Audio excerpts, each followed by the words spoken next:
Hi, everybody. Thank you for joining me again. My name is Ntaviso Mwejana and I'm a spiritual medium. I'm really grateful that we are having the kind of impact that we are having. The social media pages are growing. Thank you for your subscriptions on YouTube. Thank you for your likes and thank you for your comments and just your general feedback on how you are really healing and how your spiritual journeys are unfolding. And we are really grateful that we are having such an impact that we are having at Tebing. And at the end of the day, this is the reason why we do this thing. This is the reason why we come out here almost every week to try and sort out certain spiritual blockages in your life. Dawa Living is also doing amazing. We send out successfully every week, and the traction and the feedback that we are receiving them, very, very pleasing. People are getting jobs, people are getting reunited with their partners, children are coming back home, children are sleeping better at night, and a whole lot of things. So we are quite grateful for that. I really take nothing. I take nothing for granted here in the spirit, because it takes a lot. It takes a lot, especially that sometimes we deal with a whole lot of backlog, spiritual backlog, where things have had an existence for a very, very long time in other people's lives, and people are fine. We find people at very frustrated levels that God, this thing has been going on in my life and it's just not getting better. So we are grateful that through the products you are having that traction, and you are really getting aligned, you are getting healed, you are getting accepted, you are being loved, you are loving yourself, you are having the self-confidence that you need to have, you are spiritually getting strengthened, and it's a good box to tick. It's a good box to tick there. So today, what are we talking about? We are talking about relationships, not the ones that you like. I know if you are you aware at how many people are having difficult love relationships? I don't know, people, what's going on. Sometimes I wish I can actually be a matchmaker, because the men are coming and saying the women are frustrating them. The women are coming and saying the men are frustrating them. And sometimes you sit there in a consultation and you're like, you know what? I think client A and client X can actually just do this thing. Can I give out their numbers? It's totally unethical, but you can't blame me for trying to solve your problems, because sometimes you find somebody that would actually be suited to another person that that is equally struggling in relationships. But yeah, most of you are, hey, it's a very violent terrain. But today we are not talking about the love relationships or romantic relationships. We are talking about relationships that have a strong spiritual hold. And what do I mean by that? There are certain people that you will relate with, and what they say and what they do into your life can affect your life either positively and negatively. And with such, there are certain positions or certain relationship profile that will make it easy for a person to affect your life by virtue of them having that position in your life, right? For example, your mom and your dad. I think at some point in one of the videos I did share with you of the spiritual covering that your parents are automatically in that position, because in the hierarchy of spirit, you have yourself, you have your parents who are your spiritual covering, and whatever they say can easily be taken or absorbed into the spirit. So after them, then you really have your God, because of the biology and the magic that happens, that forms human beings, and you are here because of them. And by just that biological dynamic, they can also influence your life spiritually. So today we are talking about toxic relationships that are emanating from such kind of relations. And The reason why I want us to talk about this thing is that there are certain people that come to a reading and they are severely influenced and impacted negatively by their own people and the people that they love. People that have been damaged so severely by the words of their parents. People that have been rejected quite severely by their father, quite severely by their mother. Actually, the mother cursing you, the mother choosing other children, not even her own children, but other people's children over her children. Or just a simple thing, we can just say a simple thing, but just the thing of being a black sheep of the family and how it can affect you going forward in your life. So there's toxicity that happens because you are just a black sheep of the family, where you are sometimes the dustbin, the spiritual dustbin of the family, and certain families would do that. So I wanted us to talk about those and just unpack, which kind of relationships should one really be mindful of and the impact thereof. So by implication of your mom and dad being your primary spiritual covering, what they say in your life goes. If they decide that we will bless you, you are a wonderful child, may all things just pan out for you, may you find love and light, may you prosper in everything that you touch, that is a very positive thing. And what they say has a rooting. It automatically just has a base, right? And it will grow and it will come to be. It will come to fruition because they are saying it as the people that has a spiritual right to speak in your life, and what they are saying will manifest. So on the opposite, if you have somebody cursing you, you are ugly, you don't mean anything to me, you will never be married, you will never be successful, you will always be your brother's keeper, and such things have a certain bearing in your life. And until you can actually break out from the verbal curses, somebody does not need to be with you. Somebody in a position like that does not need to be with you, because by implication, you and them have a spiritual relationship, and there is nothing as intensely spiritual like the act of having the act of conceiving a baby and the act of actually giving birth to a baby. Anybody that has gone through that process will let you know. Doctors will let you know there are certain things that biology cannot explain during childbirth or conception of a child.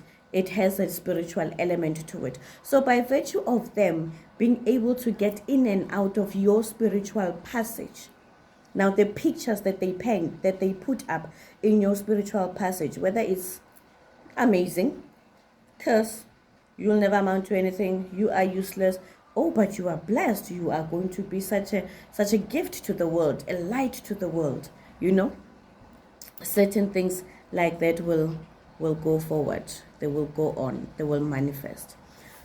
In the teachings of the Bible, you would read a scripture that talks about Esau and what is the other name of Jacob, and they are fighting for their father's blessing, and the other one was light and hairy and all of these things, and then the other one got the skin of the sheep to pretend to be the other one.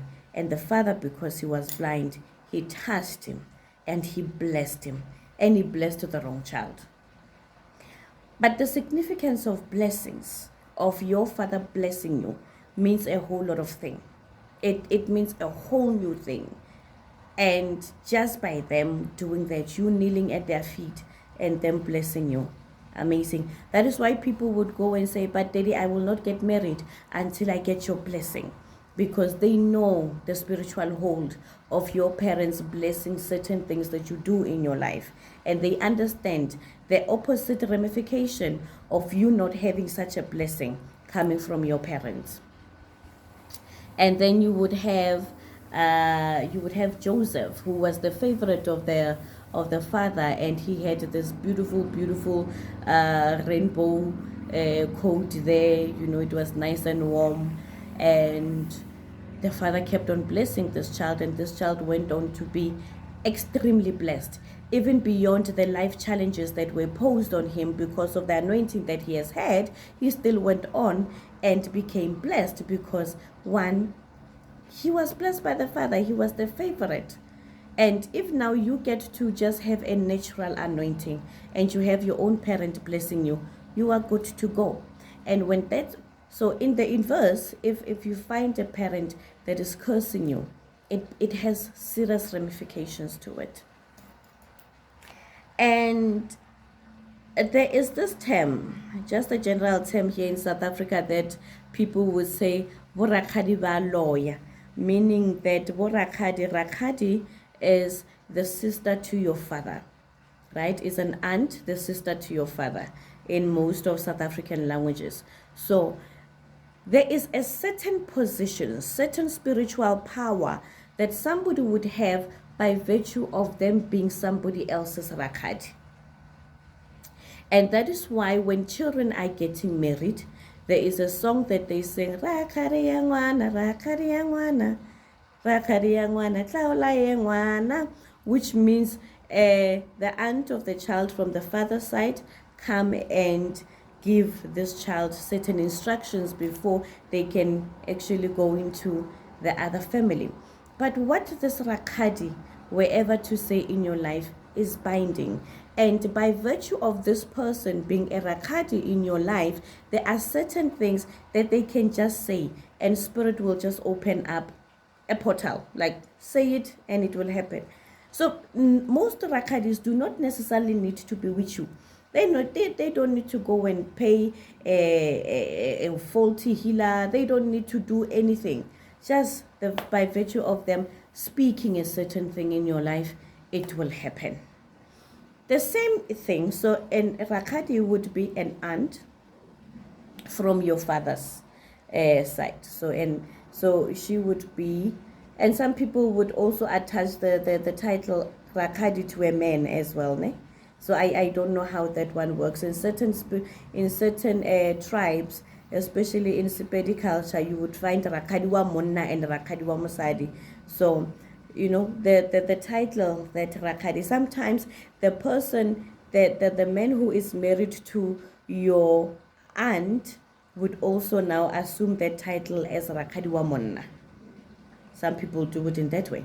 Now, I don't know if it has too much of an influence if somebody is married into your bloodline. I don't think it does. I've not experienced any signs that suggest that it does have a direct influence. But the person that has a bloodline to yours and has that title to you, they would automatically just have a free entry into your spiritual life. So you would also have from the mother's side, malome, your uncle, the brother to your mother. Whether it's an older brother or it's a younger brother, they would have the same free reign into the spiritual passage to go and speak into your life. And that is why when a child is getting married, that is why when we need to also dedicate a child to the ancestors, to the mother's side, we invite the uncle, malome, because we understand the spiritual weight that that position has in the child's life. So if your malome were to bless you, you are good. If your malome were to curse you, you are extremely doomed. And that is the reason why when a child gets to be born out of wedlock, they would then say, Ki ngwana bo malome, because now the child does not have a father figure. So the primary father figure by implication becomes the uncles that the child finds in his mother's family. And therefore, that gives him spiritual weight over the child. So they become another spiritual covering to the child's life. And again, malume wa ngwana, malume wa ngwana, malume wa tlaola ye ngwana, because what the uncle says. If the uncle says, Go out there and be blessed and get into this family and represent us well because we taught you well and we believe in what we taught you. Go ahead and do it. Even if that has been witchcraft, even what even what this uncle is talking about, and they have taught you to be a witch, you can go well and go practice what we taught you in other people's family. You get it? But let's pretend that is not the thing, and really you are just a pretty girl, you're a wonderful child, and we wish you well, and you can get into another family and do what we had. They are releasing you into this beautiful blessing of marriage, and that will stick. And that is why when you're having problems in your marriage, they say, where's the rakadi? Where are the uncles? Because of the spiritual hold. They never say, where's the mamu hole? They never say any of these things. So in other families where there is no rakadi to speak in your life, when your father does not have female siblings, then the rangwane also can uptake that position. And it has the same effect as the uncle from the mother's side of things. So be cognizant of how you relate with those people because they have spiritual power over your life. And again, you then have these other people that by virtue of adoption become a spiritual family. People that have twin blood in their families. For example, if your mom has a twin, if your father has a twin, what those people do and say in your life, what the twin says and does in your life, it has a spiritual bearing to your life. Why? Because by virtue of them sharing an egg with your parent, they can beautifully just hide behind this thing.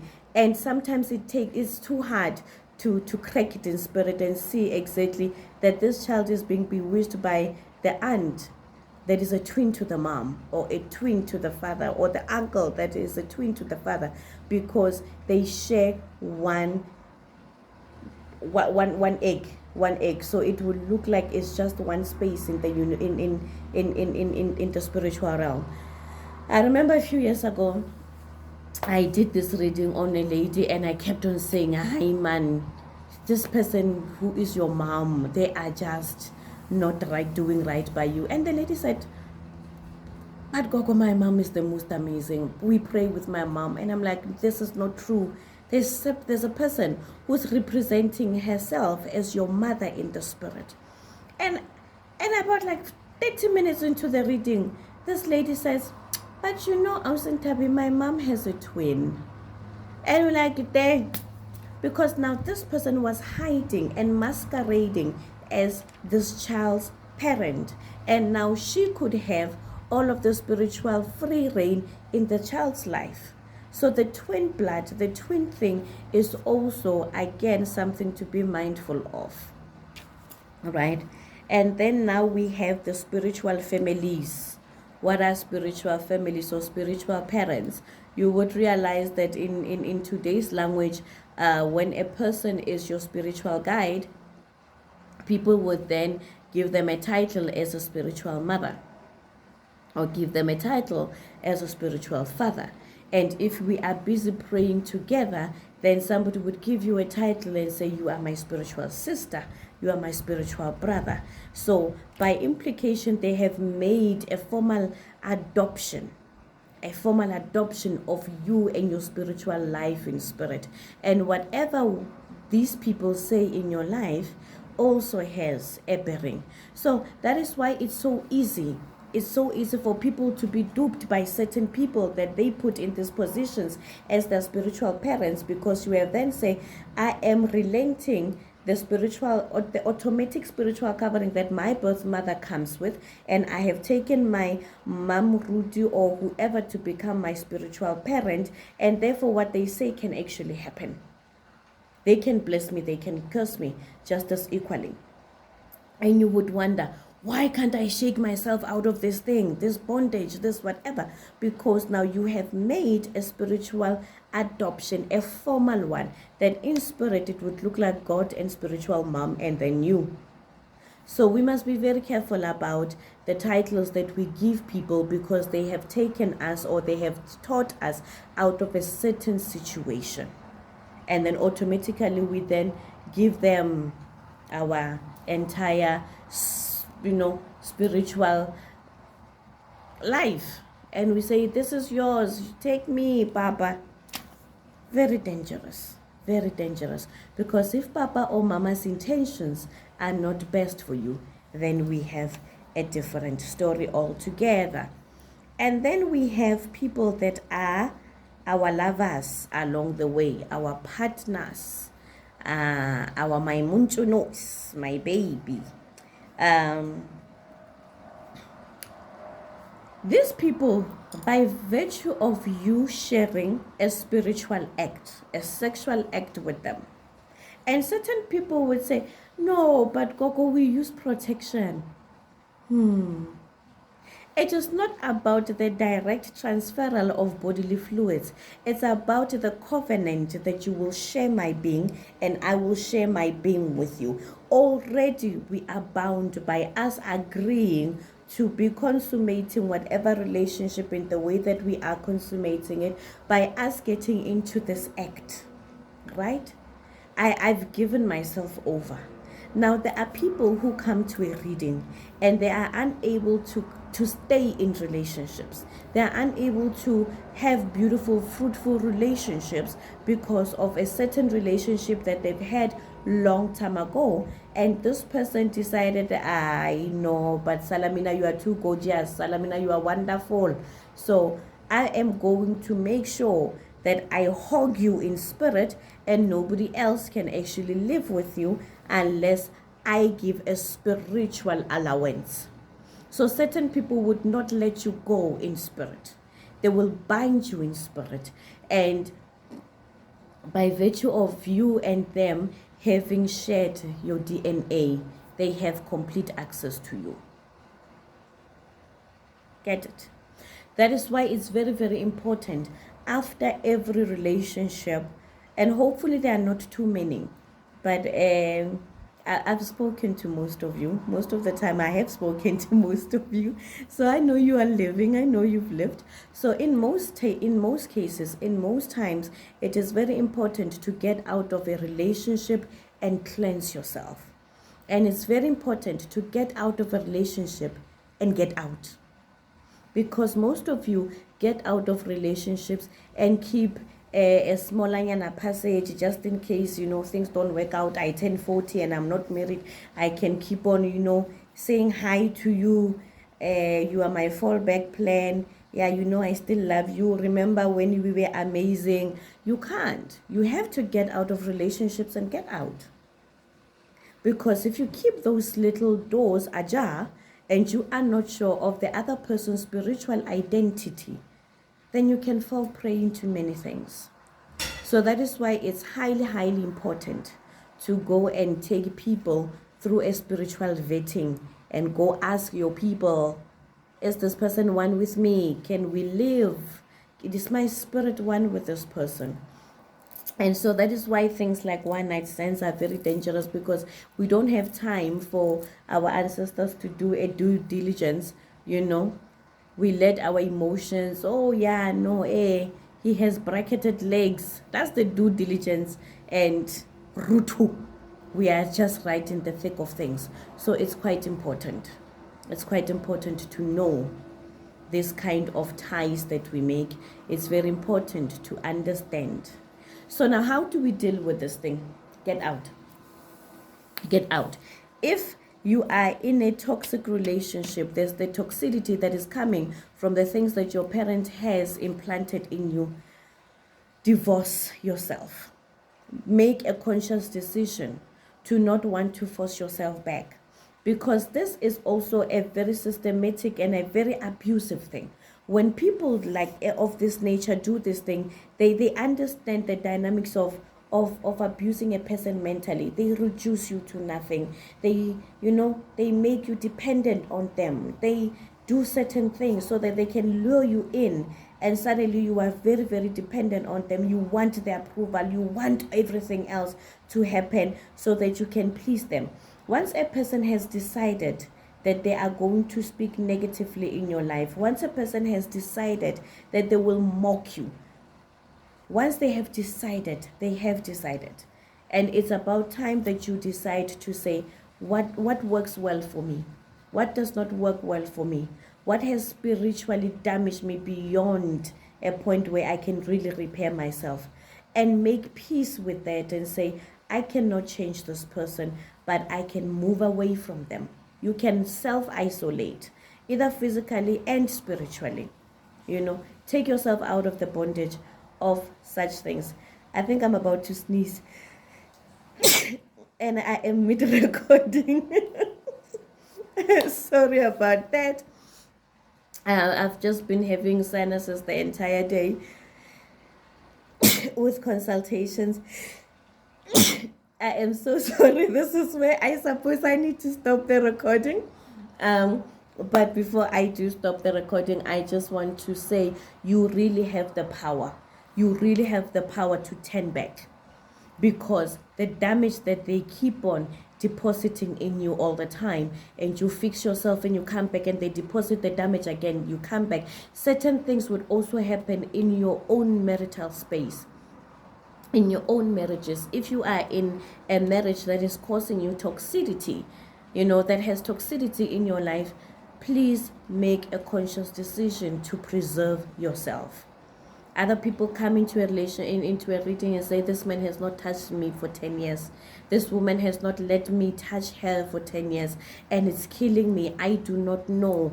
And apart from the sexual element, if we can agree on such a basic thing as sexual interaction in a relationship, then it means there are many other things that we are finding spots of abuse.